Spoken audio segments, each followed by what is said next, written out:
Phase 6 is on the way, and controversy in Season of Discovery is at an all-time high. The drama is right here, so get your pitchforks. Or you could sit down with a bag of popcorn to get answers to your most pressing questions, like the ultimate question.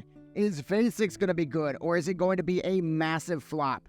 Let's start with the obvious. Phase 6 is coming very soon. We've got to get prepped up. You could use the prep video in the top right to get prepped as quickly as possible. There's also a ton of viewer comments as well, really helping people to get prepped very quickly. First with leveling, and I've been hyping up leveling to 60 as quickly as possible in time for the new phase. Bren brings up a really good point, which is that it might actually be wise to hold off on your leveling until Phase 6, because there's this brand new event coming. You're going to be able to get XP, gold, even rare drops as well, and this is probably going to become one of the very best ways to level your new characters. This is really great news, especially with people like Michael, Santiago as well. They're working on new characters, they're trying to catch up, and any new kind of catch-up mechanics are very welcome. Meanwhile, Codizzle, he has a question that a lot of people keep asking about Molten Core. Is it worth running Molten Core on your fresh character? And the short answer is not really. If you have a fresh character, and let's say you've leveled several different characters and already done Molten Core, I would just sprint into Zul'Gurub as quickly as you can, then use that gear to get into a BWL. That being said, if this is your only character, your very first character, and you want to put as much time, as much love into it as possible, MC is very worth it. You'll get more gear overall. It's just one of those things where it's not as time efficient if you have a lot of different characters. So another comment I just kept seeing this week, is the prep even worth doing in the first place? Dodger, for example, brings up a good point about prep, and the question of, is prep really worth it? Personally, I often think prep is not worth it, but weirdly enough, on these seasonal servers, where it feels like the hype kind of evaporates very quickly on a phase, starting out in a good position with a lot of gear, a lot of gold for consumes, it actually does make a big difference. Having those first 3 weeks be as fun and awesome as possible actually does make quite a bit of sense. If you're like Fisher here and you just plan on uninstalling anyways, then maybe doing the prep and getting the most out of those first couple weeks is actually worth it. I don't want to uninstall like Fisher though. I want to have as much fun in Phase 6 as possible. And the single best way to do that is to get a ton of gold, a ton of money in the game.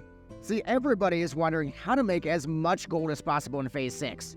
Luckily, there are a lot of community members that have very good solutions for you, like Morelli over here. He's talking about how herbing has actually become an incredibly lucrative gold maker. One of the reasons behind that is as these classic games, they've become more and more established, they become more and more known, and solved, if you will. People don't want to go out and farm herbs, they want to sit there and do the potion making, the crafting. Historically, crafting is what the smartest players do, the ones that want to make money from other people's hard work. In a crazy way, this has kind of flipped over the last few years though, where the people willing to herb and mine and do the hard work, they're actually going to be making more money than the people crafting. Though CSX as well has an even better idea than herbing, which is 2-manning Stratholme. For me on a priest, that seems like an amazing method. You get a warrior, you get some kind of tank to play with you, and you split the righteous orbs 50-50. You're selling them for 40-50 gold each. There's even another reason you might want to do Stratholme, which is the crates that you can get from Pix and Booty Bay. You might be wondering, are these still worth it? Players like Ezek, Morelli, they're wondering, are these crates worth our time anymore? Personally, I would say the crates are only going to get better as we head into Phase 6. There's no information about heroic dungeons, for example. It seems like the crates are going to become more valuable because the consumables inside of them will go up in price as less and less players do dungeons. If you are really struggling to make gold, by the way, Tony has a very controversial solution, which is to just buy gold. Of course, I can't legally recommend you buy gold, but I can ask a question. With gold prices being this cheap, do you think Blizzard should just actually add in the WoW token? So another player sharing his thoughts was another boy, and he was really annoyed that I've ruined his turtle gold farming method. I will say this, no matter what you see, whenever I make a gold making video, your favorite method's probably going to get ruined for like 1 week. But after that week, people kind of get bored, they get lazy, they don't want to keep farming the same method. And so your method is going to go exactly back to where it was before. So one thing that keeps coming up in video after video is talk about the future. And people like Jared Goff, for example, they really want to see new runes in the next phase. I don't think that's a bad idea. I just don't want more buttons. What do you guys think, though? Should we see more runes? Should we see more rune slots?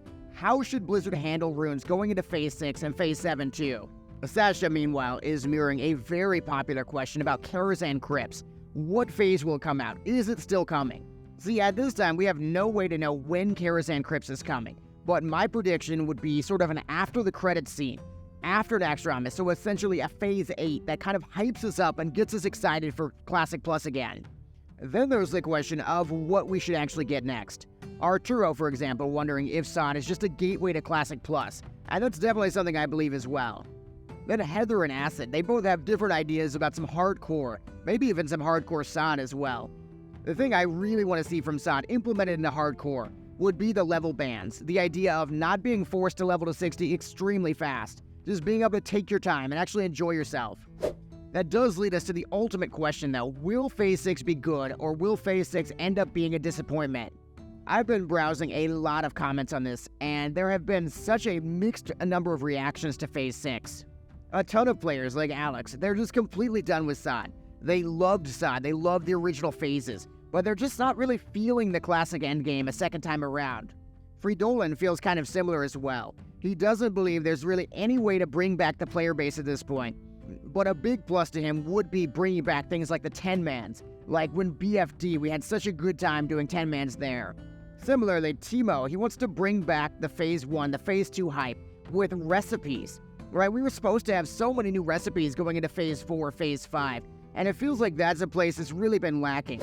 Then another thing that kept coming up around the Phase 6 announcement was this idea of maybe just not playing, whether to take a break or to quit Sod entirely. I do think a break is a very good idea, especially because Phase 6 is actually not out until December.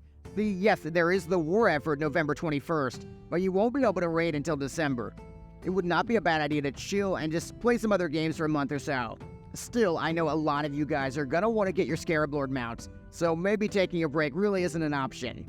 See, back on the positive side though, Fenerbahce, he's been having a very good time in Phase 5, and is optimistic for Phase 6 despite some concerns about the PvP, of course. That's kind of where I am right now about Phase 6, cautiously optimistic, hoping for the best. But whether you love or you hate Phase 6, this is essentially going to be a prequel to Classic Plus, like it or not. And a lot of the ideas in this game mode are going to end up in Classic Plus. That really is why it is so important to voice your opinion, whether in the comments or on forums or Reddit. Wherever it is, you need to get your voice heard, because maybe the ideas in Sod are not going to change Sod's direction, but they will change Classic Plus direction. So this is the time to get your feedback out there, make your voice heard. Thanks so much for watching. Make sure to subscribe and leave a comment about your most loved or most hated Sod feature. Then check out my ultimate gold farming guide to make a ton of gold in time for Phase 6.